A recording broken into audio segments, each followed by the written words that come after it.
CM Revanth రెడ్డిపై మండిపడ్డారు SC ST commission మాజీ చైర్మన్ ఎర్రోల శ్రీనివాస్.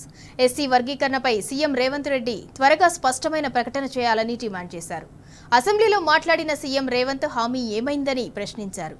రేవంత్ మాటలు కోటలు దాటుతున్నా చేతులు గడప దాటటం లేదని దుయ్యబట్టారు. మాలలు మాదిగలకు రేవంత్ రెడ్డి గొడవలు పెడుతున్నారని ఫైర్ అయ్యారు.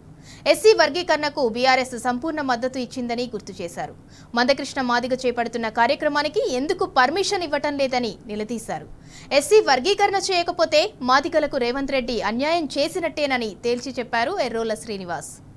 ఈ రోజుకు 188 రోజులు కేవలం సమయమంతా వృధా చేసింది కాంగ్రెస్ పార్టీ.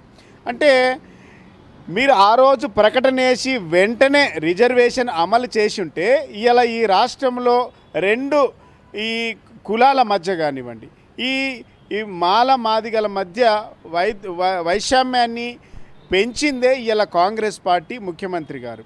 ఇలా మీరు అసెంబ్లీలో చెప్పినటువంటి మాటకు ఈ రోజుకు ఎలాంటి పొంతన లేకుండా పోయింది. ఈనాటికి ముఖ్యమంత్రి గారు ఏ విధంగా కూడా స్పందించడం లేదు.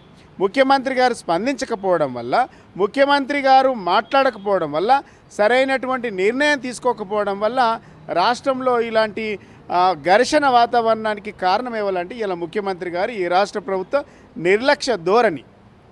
అదేవిధంగా అదే పార్టీకి సంబంధించినటువంటి డిసెంబరు 1వ తారీఖున మాలల సింహగర్జన పెట్టుకున్నారు. దానివల్ల ఏమైందంటే అసలు వాతావరణమే చేంజ్ అయిపోయింది.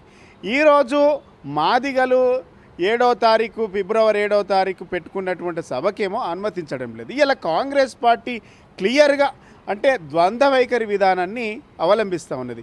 ఇలా మీ పార్టీ ఎమ్మెల్యేలే మాట్లాడతారు, మీ పార్టీ శాసనసభ్యులే మాట్లాడతారు, మీ పార్టీలో ఉన్నటువంటి అందరూ కూడా మాట్లాడితే మరి ముఖ్యమంత్రి అసెంబ్లీలో చేసినటువంటి మాటకు విలువ లేదా, లేకుంటే మీరు మాట్లాడుతున్నటువంటి మాటలకు విలువ లేదా, మీ ప్రభుత్వం అంటే గౌరవం లేదా,